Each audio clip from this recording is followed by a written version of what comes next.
Əziz və hörmətli xalqım, dəyərli soydaşlarım, dünyanın bildiyiniz kimi böyük zəncirvarı siyasi oyunların hərəkətindən indiki Amerika dünyada ən böyük siyasi proseslərində dərindən iştirak edir.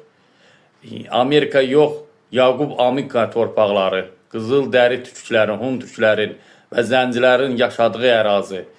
Əziz və hörmətli xalqım, bildiyiniz kimi Amerika ətrafı su ilə əhatə olduğu üçün Amerika özünə quru torpaq əraziləri coğrafiyası axtarışındadır.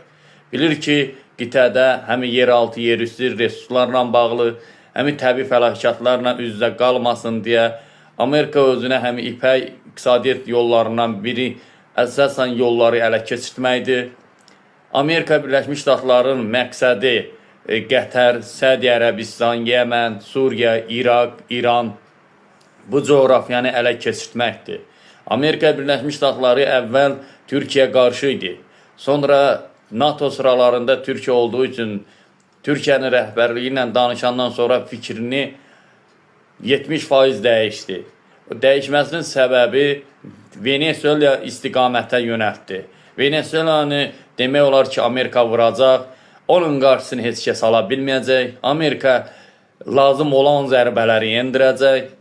2000 demək olar ki, 26-nın təzə ilindən başlayacaq savaş.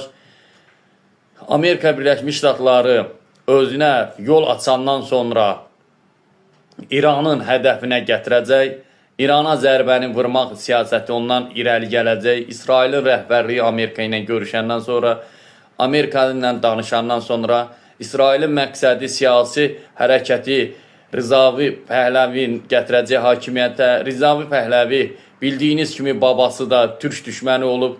1200 mindən çox türki Cənubi Azərbaycanda Azərbaycanlıları qətlam etmişdi.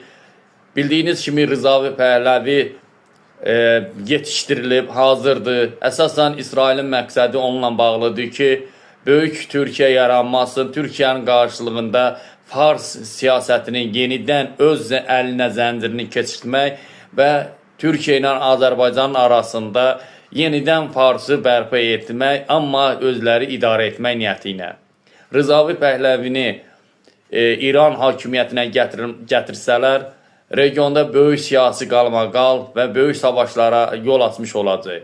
Amma Amerika ilə İsrail öz məqsədinə çatmış olacaq rahat şəkildə. Amerika bilir ki, Xameynin siyasətinin nəticəsində Rizavi Pəhləvini İran hakimiyyətinə gətirmək olmaz. Burada Xameyn var.